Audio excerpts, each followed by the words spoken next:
नमस्कार। आप देख रहे हैं स्टेट मिरर हिंदी। मैं आपके साथ हूं अवनीश शर्मा।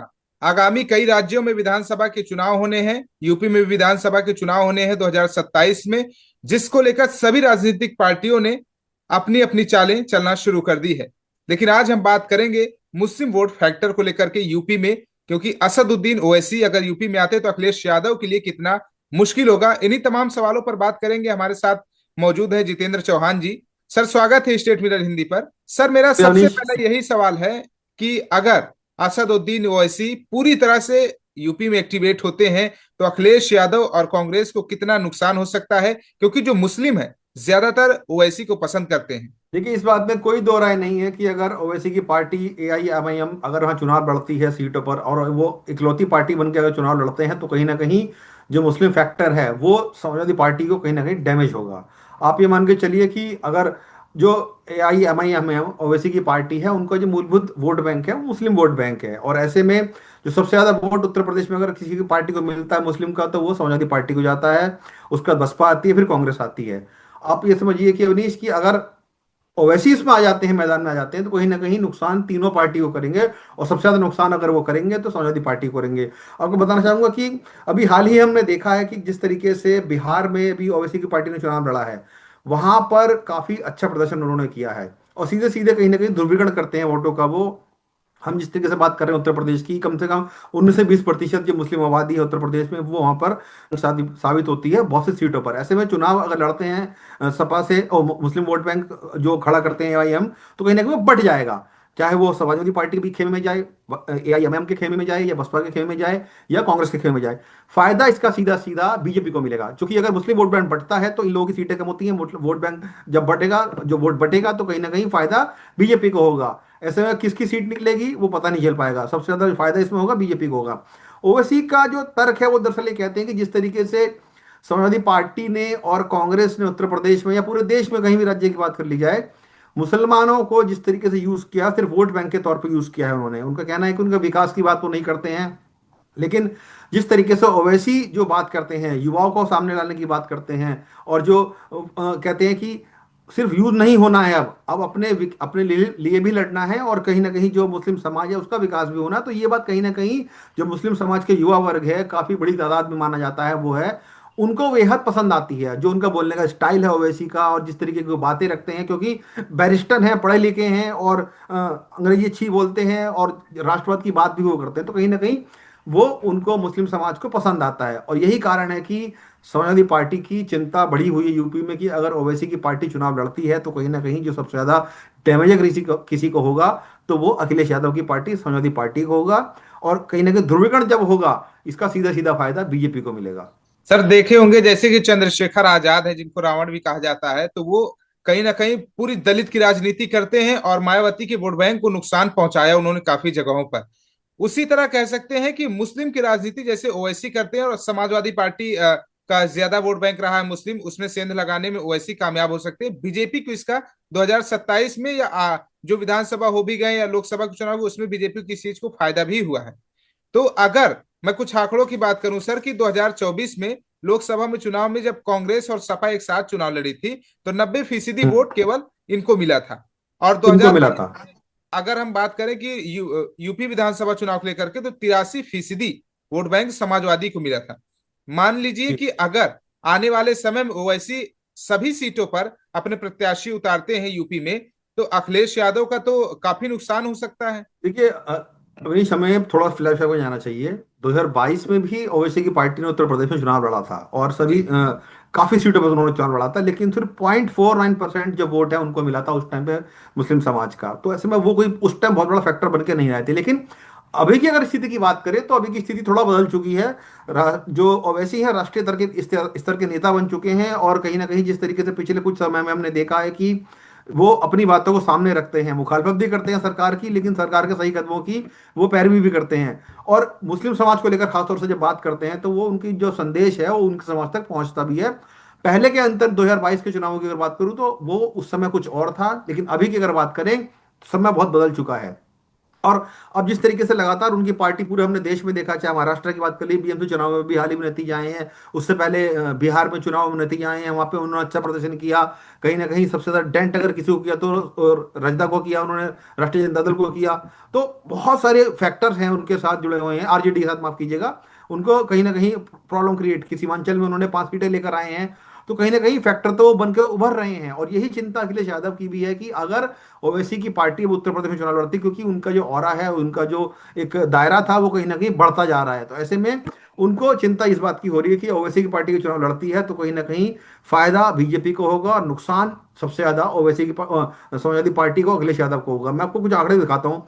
2020 में जब ओवैसी की पार्टी ने चुनाव लड़ा था, आरजेडी, और उनके खिलाफ चुनाव लड़ा था, सबसे ज्यादा जो प्रभावित पार्टी रही थी वो आरजेडी और कांग्रेस रही थी। उसमें से एआईएमआईएम ने 5 सीटें जीती 2020 के चुनाव में भी, और 15-20 सीटों में वहां मैच में लड़े थे चुनाव। आप देखिए 5 सीटें उस टाइम जीत कर आए थे, और सबसे ज्यादा नुकसान उस टाइम आरजेडी को, कांग्रेस को किया। उसके बाद महाराष्ट्र में अगर बात कर ले, 2014 में, 2019 में विधानसभा चुनाव वो लड़े थे, वहां पर भी उन्होंने अच्छा खासा टक्कर दी थी कई पार्टियों को, लेकिन सीटें उस टाइम इतनी नहीं निकलवाई थी। लेकिन हाँ, नगर निगम के चुनाव में अच्छा खासा प्रदर्शन उनका रहा था। वहीं गुजरात में अगर बात करें तो सबसे ज्यादा नुकसान उन्होंने कांग्रेस का किया, क्योंकि ओवैसी की पार्टी गुजरात में चुनाव लड़ी 2022 के चुनाव में। वहां पर भी नगर निगम के चुनाव में ओवैसी की पार्टी ने अच्छा प्रदर्शन किया था, और विधानसभा चुनाव में भी अच्छा, उनकी जो मुस्लिम वोट बैंक था वो उनकी तरफ शिफ्ट किया था, लेकिन सीटें नहीं निकाल पाई थी। लेकिन जो वोट बैंक था, डेंट जरूर उन्होंने लगाया था कांग्रेस को, खासतौर से वहां पर। उसका अगर झारखंड की बात करें, झारखंड के उपचुनाव में भी, लोकसभा चुनाव में भी, मुस्लिम जो बहुल इलाके हैं वहां पे बड़ी संख्या में उन्होंने मुस्लिम वोट को कैप्चर किया था, और जिसका सीधा सीधा फायदा कहीं ना कहीं बीजेपी को मिला था, और कांग्रेस को उसका, जेएमएम को उसका नुकसान भुगतना पड़ा था। तो ये कुछ फैक्ट्स हैं जो नजर आते हैं कि पिछले साल को कुछ राजनीति में किस तरीके से ओवैसी की पार्टी जो है लगातार अपने जो दायरा है बढ़ा रही है। और उत्तर प्रदेश में खासतौर से जब हम जानते हैं कि मुस्लिम आबादी यहाँ 30% है, और करीब 19 से 20% वोट बैंक है, तो ऐसे में सबसे ज्यादा जो अगर डेंट लगेगा वो समाजवादी पार्टी को लगेगा, और फायदा अगर किसी को होगा तो ओवैसी की पार्टी को। हालांकि वो सीट कितने निकाल पाते हैं वो एक अलग बात है, लेकिन जो नुकसान अगर करेंगे, वो जाहिर सी बात में लग भी रहा है कि नुकसान कर भी सकते हैं वो कहीं ना कहीं समाजवादी पार्टी को लेगा। चिंता उनकी लगातार सामने आ भी रही है। हमने अभी और भी आपको आंकड़े बताता हूं मैं, कि 2024 में जिस तरीके से हालिया रुझान आए थे, उसमें लोकसभा के चुनाव में हमने देखा था कि मुस्लिम मतदाताओं को जो रिकॉर्ड एक तरफा जो वोट पड़ा था, समाजवादी पार्टी को पड़ा था, उस टाइम पे बहुत ज्यादा रुझान उनकी तरफ था, मुस्लिम जब वोट बैंक था, जब क्योंकि कांग्रेस और सपा साथ में लड़े थे। जी। करीब करीब 90% जो वोट था वो उनको मिला था, जैसे कि आपने भी चर्चा की थी। बसपा को उसके बाद सबसे ज्यादा वोट मिला था, फिर बीजेपी को महज 5% वोट मिला था। उसमें भी पसमानदा समाज के मुसलमान हैं, उनका जो वोट था उनको मिला था। तो ऐसे में जो ये बात कही जा रही है कि हाँ, किसको कितना वोट मिलेगा वो तो अब देखना होगा, लेकिन जिस तरीके से लगातार ओवैसी का जो जनाधार है वो बढ़ता जा रहा है, वो कहीं ना कहीं चिंता का सबब बना हुआ है। और बताऊं कि 2000 विधानसभा के 22 के जो चुनाव हुए थे, उसमें मुस्लिम वोट बैंक का ध्रुवीकरण समाजवादी पार्टी के पक्ष में देखा गया था, क्योंकि समाजवादी पार्टी ने जो वोट बैंक था, करीब 83% वोट उनको मिला था, बाकी कांग्रेस को मिला था। तो कहीं ना कहीं काफी वोट बैंक 2024 के आंकड़ों में देखने में आ रहा है कि उनके पास गया होता है। लेकिन 27 में उस स्थिति किस तरह बदलेगी वो देखना होगा, क्योंकि अब परिस्थितियां लगातार बदल रही। विधानसभा चुनाव एक अलग मुद्दों पर लड़े जाने चुनाव थे, क्योंकि जो लोकसभा के चुनाव थे वो राष्ट्रीय स्तर के चुनाव होते हैं। विधानसभा चुनाव लड़ा जाएगा अपने जिले के मुद्दों को लेकर, विधानसभा के मुद्दों को लेकर, उनको सबको देखकर लड़ा जाएगा। तो कहीं ना कहीं फैक्टर जरूर बनेंगे ओवैसी इस बार देखा जाए तो। मतलब साफ है, कह सकते हैं सर, योगी धीमे धीमे ओवैसी धीमे धीमे पैर पसार रहे हैं, और उनको कहीं ना कहीं कुछ जगहों पर सफलता भी मिलती है। सर मैं यूपी कुछ आंकड़ों की बात कर लेता हूँ। जैसे रामपुर सीट है जहां पर 50.57% वहां पर मुस्लिम वोट है। मुरादाबाद की बात करें तो 50.8। बिजनौर की बात करें तो 43%। सहारनपुर 42%। मुजफ्फरनगर 41%। अमरोहा 40%। बलरामपुर 37%। बरेली। पश्चिम यूपी में कह सकते हैं कि जी। मुस्लिम वालों का काफी दबदबा माना जाता है, और वहीं अगर अवध के क्षेत्र की बात करें, वहां पर भी काफी वोट बैंक जो मुसलमानों का है। लेकिन पश्चिम क्षेत्र में कई सारी सीटें ऐसी हैं, जैसे मैंने रामपुर का नाम लिया, बिजनौर का नाम लिया, मुरादाबाद का नाम लिया, अमरोहा का नाम लिया, संभल का नाम लिया। बहुत सारे ऐसे इलाके हैं, मेरठ की बात कर ले, मुजफ्फरनगर की बात कर ले, सहारनपुर की बात कर ले। बहुत सारे ऐसे इलाके हैं जहां पर जो मुस्लिम वोट बैंक है सीधा टक्कर में रहता है, और उनका जो जीत प्रतिशत है वो भी लगातार बढ़ता जा रहा है। हमने देखा है कि ध्रुवीकरण जब होता है तो कहीं ना कहीं इसका फायदा बीजेपी को मिलता है। लेकिन अब जिस तरीके से वोट बैंक एक मुश्त पड़ने लगा है मुसलमानों का, या तो वो समाजवादी पार्टी के पक्ष में जाता है या बसपा के पक्ष में पहले जाता दिखता था, लेकिन अब जिस तरीके से लगातार जो समीकरण तैयार हो रहे हैं उसमें ओवैसी भी एक बड़ा फैक्टर बनते जा रहे हैं। और साथ ही साथ मैं बताऊं कि पश्चिम यूपी में सिर्फ मुस्लिम वोट बैंक फैक्टर नहीं है। मुस्लिम यादव एमवाई जो फैक्टर बनता है वहां पर पश्चिम यूपी में, वो कहीं ना कहीं ज्यादा बीजेपी के लिए चिंता का विषय बन जाता है। और जीत का कारण भी समाजवादी पार्टी के लिए वही बनता है। लेकिन क्या यादव वोट बैंक उनके से इंटैक्ट रहेगा, मुस्लिम वोट बैंक इंटैक्ट रहेगा, वो आने वाले दिनों में पता चलेगा। क्योंकि जिस तरीके से लगातार जो बीजेपी भी जमीनी स्तर पर अपना काम कर रही है, ओबीसी समाज को तमाम डोरे डाल रही है उनके ऊपर भी। और मुस्लिम समाज को लेकर भी बीजेपी हालांकि कहती जरूर है कि उनका वोट बैंक हमारे तरफ शिफ्ट हो रहा है, लेकिन वो कितना होता है कितना नहीं होता वो बात की बात है। उनके कुछ नेता ये भी कहते हैं कि मुस्लिम तो हम वोट देते ही नहीं है। क्योंकि नरेंद्र मोदी जो प्रधानमंत्री है उनका एक नारा है सबका साथ सबका विकास, हम सबको लेकर चलना चाहते हैं। लेकिन अंदर से सब लोग जानते हैं कि यहाँ जो मुस्लिम वोट बैंक है वो बीजेपी को वोट नहीं देता। हाँ, महिलाओं ने जरूर उनको कुछ वोट दिया जब ट्रिपल तलाक का हालांकि मुद्दा अब आया था बीजेपी उसको बढ़ाने मुस्लिम का। वोट बैंक को साधने की कोशिश कर रही है अल्पसंख्यक के द्वारा सर। देखिए वो करेगी और करती रही है, क्योंकि देखा बिल्कुल। है कि महिलाओं का वोट जो है हमने देखा है 2024 के चुनाव में भी, उससे पहले भी 2022 के चुनाव में जो विधानसभा चुनाव हुए थे उत्तर प्रदेश में, महिलाओं का वोट उनको जरूर मिला था। क्योंकि जो ट्रिपल तलाक का मुद्दा था और हलाला जैसे मुद्दों को बीजेपी ने बहुत उठाया था, उसको लेकर सुप्रीम कोर्ट से जब ट्रिपल तलाक को लेकर जजमेंट भी आ गया तो कहीं ना कहीं महिलाओं को उससे राहत मिली थी और महिलाओं ने उनका सपोर्ट भी किया था। तो जो मैं 5-6% की बात कर रहा था उसमें कहीं ना कहीं महिलाओं का जो वोट था वो सबसे ज्यादा उनको मिला हुआ था। लेकिन अगर पुरुषों की बात करें तो पुरुषों का वोट बीजेपी को नहीं मिलता है, ये बात मान के चलिए आप।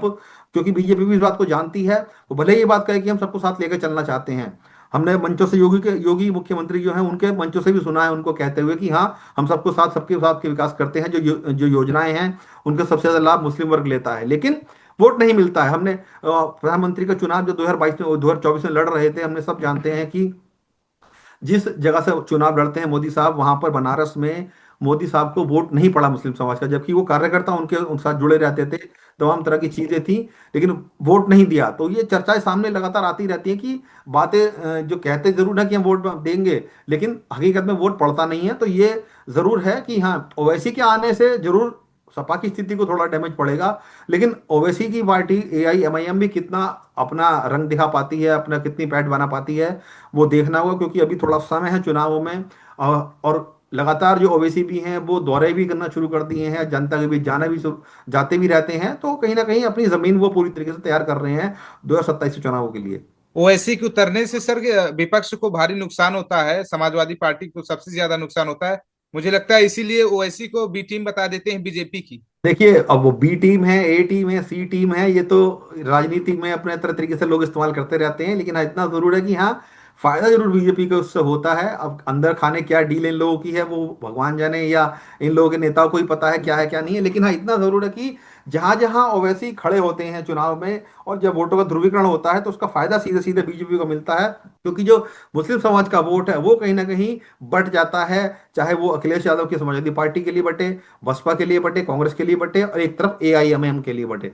तो कहीं ना कहीं जब वोट बैंक बटता है तो उसका सीधा सीधा फायदा कहीं ना कहीं बीजेपी को मिलता है। और ये पहले से ही होता है, कोई नई चीज नहीं है। अवनीश आप ये मान के चलिए, जी। जब हमने पहले भी देखा है कि जब एआईएमएम चुनाव नहीं लड़ती थी यूपी में, जब चुनाव लड़ते हैं मायावती की पार्टी चुनाव लड़ती थी और जब अखिलेश यादव आमने सामने होते थे, तो मुस्लिम वोट बैंक इन दोनों में बढ़ जाता था। और जब इन दोनों में बढ़ता था तो उसका तीसरा फायदा कहीं ना कहीं बीजेपी को मिल जाता था। ये बंदरबाट वाली जो एक कहानी है, हमने कहावत सुनी है, वो यहाँ पर दिखती है कि जब बिल्कुल। बंदरबाट होती है वोटों की, तो कहीं ना कहीं फायदा दूसरा जो है लेके चला जाता है। तो इस बार कितना वोट बटेगा वो थोड़ा देखना दिलचस्प दिलचस्प होगा। लेकिन हाँ, ये तय है कि वोट बटेगा जरूर इस बार। हाँ, वोट बटेगा ये तो समय बताएगा सर। लेकिन एक सवाल मेरा और है आखिर का, कि ओवैसी मुस्लिम की राजनीति खुली करते हैं जैसे चंद्रशेखर दलित की करते हैं, समाजवादी पार्टी हिंदू को लेकर भी चल रही, मुसलमान को भी लेकर के चल रही है। और आपने देखा होगा कि ओवैसी को मुस्लिम भी उतना भरोसा नहीं कर पा रहे, जो कट्टर है वही ओवैसी की तरफ ज्यादा जा रहे हैं। तो ये चैलेंज ओवैसी के लिए कितना होगा कि जो मुस्लिमों को खींचने के लिए समाजवादी पार्टी से। देखिए चैलेंज तो जरूर बड़ा होगा, क्योंकि जो मुस्लिम वोट बैंक है अब तक हमने देखा है कि समाजवादी पार्टी को पूरी तरीके से शिफ्ट हुआ है पिछले चुनावों में। चाहे वो 2024 के चुनाव की बात कर लें या 2022 के चुनाव की बात कर लें। लेकिन क्योंकि ओवैसी अब लगातार नया फैक्टर बनकर उभरे हैं, नई राजनीति कर रहे हैं मुसलमानों को लेकर, वो उनकी बात जो करते हैं कि अभी तक जो समाजवादी पार्टी है, बसपा है, कांग्रेस है, इन्होंने सिर्फ जो वोट बैंक है, मुस्लिम वोट बैंक है, उसको सिर्फ वोट की तरह यूज किया है, उनके विकास के लिए कुछ नहीं किया है। जो इनके मुद्दे हैं, जमीनी मुद्दे हैं, उनको नहीं उठाते हैं। अब ओवैसी साहब इस बात को लगातार कह रहे हैं कि भाई इनके विकास होना चाहिए, इनकी बातों को सुना जाना चाहिए, और उनके जो हुकूक हैं उनको कहीं ना कहीं सरकारों को सुनना चाहिए और आगे बढ़ाना चाहिए।